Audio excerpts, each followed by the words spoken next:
Hello friends, good morning. Welcome to ask spoken English academy. मी आरती बाके परत एक नवीन video घेऊन तुमच्या समोर आली आहे. मागच्या व्हिडिओमध्ये आपण शल आणि विलचा वापर कसा करायचा ते बघितलं होतं, म्हणजेच अफर्मेटिव्ह सेंटेन्सेस बघितले होते. आज जर आपल्याला शल आणि विलचा निगेटिव्ह सेंटेन्स करायचा असेल तर ते कसे होऊ शकतात ते बघणार आहे. शल आणि विल हे दोन्हीही हेल्पिंग वर्ब आणि मॉडल ऑक्झिलरी वर्ब आहेत, हे ऑलरेडी तुम्हाला सांगितले आहे. आणि हे सगळे जे सेंटेन्सेस तयार होणार आहेत ते सिंपल फ्युचर टेन्सच्या अंडर तयार होणार आहे.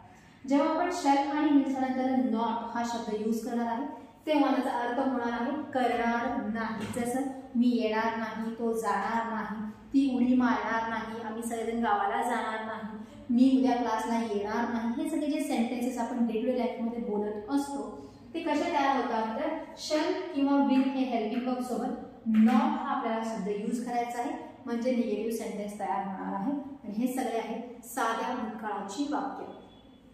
जेव्हा आपल्याला शल आणि विलचे शॉर्ट फॉर्म करायचं असेल तर कसं होऊ शकतात ते बघूया. शल सोबत जेव्हा आपण नॉट यूज करू त्याचा शॉर्ट फॉर्म होईल शालंट किंवा शांत. आजकाल तर अमेरिकन इंग्लिशमध्ये शांतचाच वापर करतो आपण इंस्टेड ऑफ दिस. दोन्हीचा पण अर्थ एकच आहे, करणार नाही. आणि विल नॉटचा जेव्हा वापर करणार आहे आपण नॉट सोबत तेव्हा ते होणार आहे वोंट. विल सोबत एनटी लागत नाही, विलंट हा शब्द तयार होत नाही, तर होणार आहे वोंट, करणार नाही या अर्थाने. शाल नॉटचं शांत किंवा शालंट आणि विल नॉटचं वोंट असं होणार आहे, विलंट होत नाही.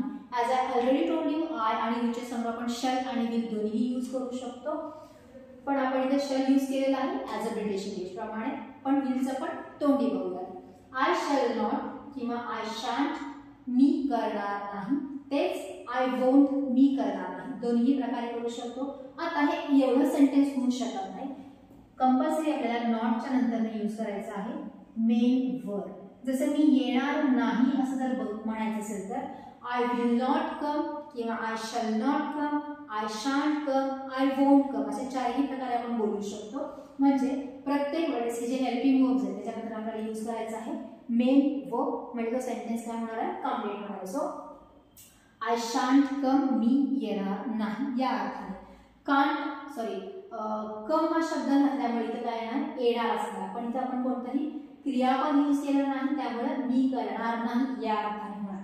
जो तुमचा मेन वर्ब असेल तो इथं काय होणार आहे चेंज होणार आहे. वी शॅल नॉट किंवा वी शांट आम्ही करणार नाही, जसं वी शांट हेल्प हिम आम्ही त्याला मदत करणार नाही, इथं आपण यूज केलेला आहे हेल्प हा main verb. You will not किंवा यू वोंट तू करणार नाही, तुम्ही करणार नाही. यू हे एक वचन आणि अनेक वचन दोन्ही प्रकारे वापरलेले आहे. इथं फक्त आपण आय आणि विच्या समोरच शल आणि विल दोन्ही यूज करू शकतो, पण खाली मात्र खाली इन द सेन्स या दोघांना सोडून जे काही प्रोनाउन्स आणि नाउन्स आहेत तिथं मात्र शल कुठेही यूज करणार नाहीये, विलच यूज करायचे. You will not you won't तू करणार नाही, तुम्ही करणार नाही. He will not he won't तो करणार नाही. She will not she won't ती करणार नाही. It will not it won't ते करणार नाही. They will not they won't ते करणार नाही.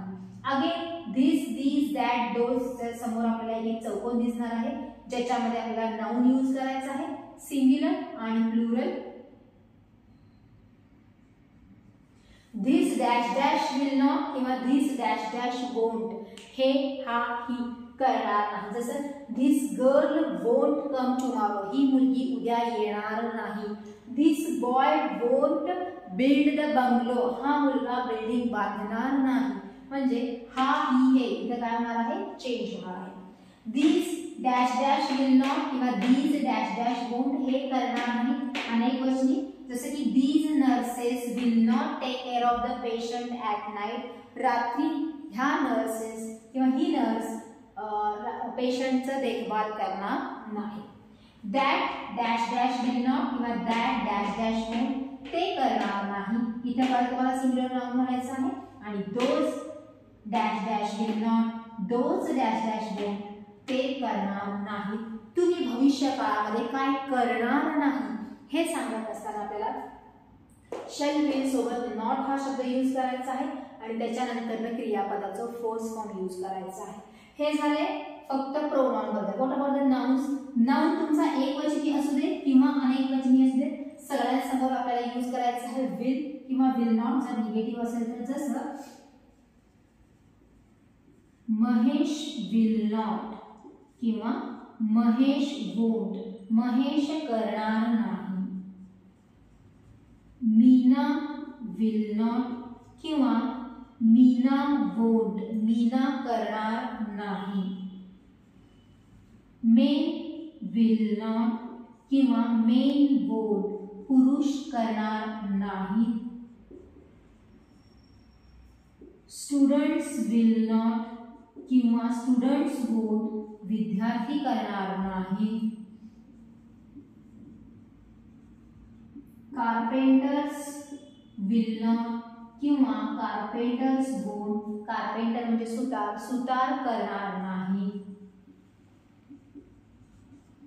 Pratap will not, Pratap won't, Pratap करणार नाही.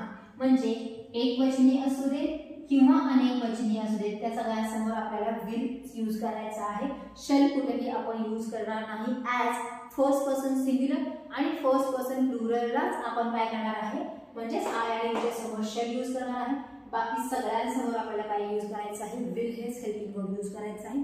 सिंपल फ्युचर टेन्स, भविष्य काळामध्ये आपण काय करणार नाही, काय करणार आहे हे सांगण्यासाठी आपण करेन, खाईन, पिईन, झोपे या अर्थाने शॅल विलचा वापर केला होता विथ मेन वर्ब. आणि तेच जर सेंटेन्सेस निगेटिव्ह करायचे झाले तर आपण शल आणि विलच्या नंतर नॉट यूज केलेला आहे. करणार नाही, येणार नाही, वाचणार नाही, बघणार नाही, खेळणार नाही, उडी मारणार नाही, पैसे खर्च करणार नाही, लाईट लावणार नाही, पाणी सांडणार नाही, हे सगळे जे सेंटेन्सेस आहेत ते सगळे सेंटेन्सेस तुम्हाला ह्यांच्यामध्ये म्हणजे सिंपल फ्युचर टेन्समध्ये यूज करायचे आहे. शल विल सोबत नॉट हा वापरून, हा शब्द वापरून करायचा आहे. So this is for today. ह्या सगळ्या गोष्टी खूप इझी आहेत. हे जर सेंटेन्सेस तुम्ही मराठीमध्ये बघितले तर हे सर्रास दिवसभरामध्ये कितीतरी वेळा आपण वापरतो मराठीमध्ये किंवा आपल्या मदर टंगमध्ये, पण फक्त इंग्लिशमध्ये आपल्याला करता येत नाही. तर किती इझी आहे बघा. हाफ ऑफ द सेंटेन्स तर मी ऑलरेडी करून दाखवलेला आहे. Just you are going to add the main verb. फक्त तुम्हाला क्रियापद ॲड करायचा आहे म्हणजे तो वाक्य काय होणार आहे, कंप्लीट होणार आहे. इन्स्टेड ऑफ प्रोनाउन तुम्ही प्रॉपर नाउन घेऊ शकता, जसं की आता मी तर खाली घेतलेले आहे सेंटेन्सेसमध्ये तशा प्रकारचे वर्ड्स घ्या. जसं तुम्ही डे टू डे मध्ये तुमच्या फॅमिलीबद्दल बोलत असता ते सांगू शकता. जसं की माझे आजोबा मला उद्या गोष्ट सांगणार नाही. सेंटेन्स कसं होईल, माझे आजोबामध्ये म्हणजे स्थितीबद्दल बोलतोय आपण. So my grandfather will not, सांगणार नाही, टेल काय सांगणार नाही, स्टोरी कधी सांगणार नाही, उद्या. So my grandfather will not tell story tomorrow. एवढा इझी सेंटेन्स आपण तयार करू शकतो. जसं की माझी मम्मी उद्या इडली करणार नाही. माझी मम्मी काय, शी या प्रोनाउनच्या. So my mother will not make idli, माझी मम्मी इडली करणार नाही. मेक म्हणजे बनवणे. कुत्रा उडी मारणार नाही. कसं होईल मग, डॉग विल नॉट जम्प, कुत्रा उडी मारणार नाही. म्हणजे तुम्ही इथं प्रॉपर नाउन्स घालून काय करू शकता, ते सेंटेन्सेस तयार करू शकता जे तुम्ही दररोज बोलत असता तेच आहे. फक्त आपण ग्रामरमध्ये अडकून जातो की चला पहिल्यांदा ग्रामर शिकूया.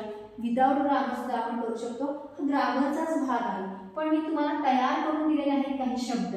हे शब्द तुम्ही सारखं जर वापरायला सुरू केला तर इन्स्टेड ऑफ मराठी किंवा instead of your mother tongue तुम्ही इंग्रजीचे वर्ड्स तिथं काय करू शकता, रिप्लेस करू शकता. So this is for today. Practice of course मला करायचीच आहे. Without practice, without repetition there isn't anything. जर रिझल्ट मिळवायचा असेल तर प्रॅक्टिस ही करावीच लागणार आहे. So thanks for today. Bye.